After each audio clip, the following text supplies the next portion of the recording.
I think everybody's looking for something that they already have.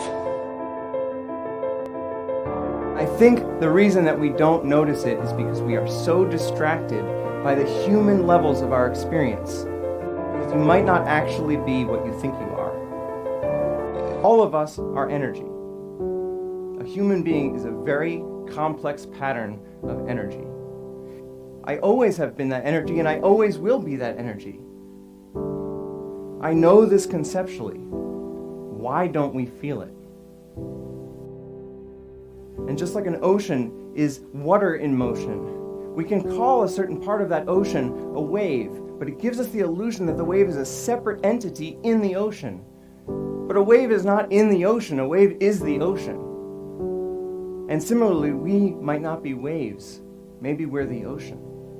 Maybe all of us are energy, and we can realize that directly. All suffering is based on the illusory separation that there's an individual in the environment, that there's a person that has to survive. But if I realize directly that I am energy, and I realize that the body and the mind are a temporary manifestation of that energy, then I can fully accept the death of the body and mind as something that does not happen to me, because I was always energy and I always will be.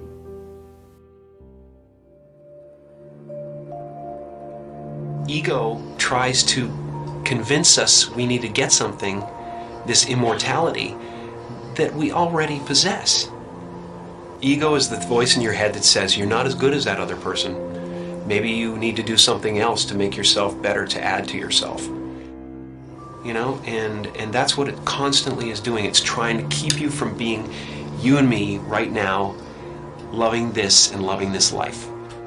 Once you realize you're complete, then this life and everything in it becomes a play of form, something to toy with and play with and make something good out of, and it really isn't to be worried about. It's to have fun with. You know, everyone is looking for God, and everyone is God, and that everyone is it. It's just now. And so the only moment that mattered to us was right now. I think this experience is so important and powerful that every religious tradition at its core has been trying to convince us of its importance. And if it's true, if the true end of all human psychological suffering is actually possible, it is the most important thing science could be studying. Maybe it's possible that within our lifetimes we could actually eradicate human suffering.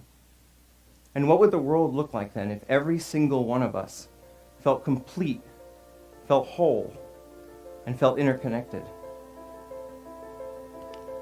When you let go of individual survival, all of your priorities change because you actually see the entire world as your body.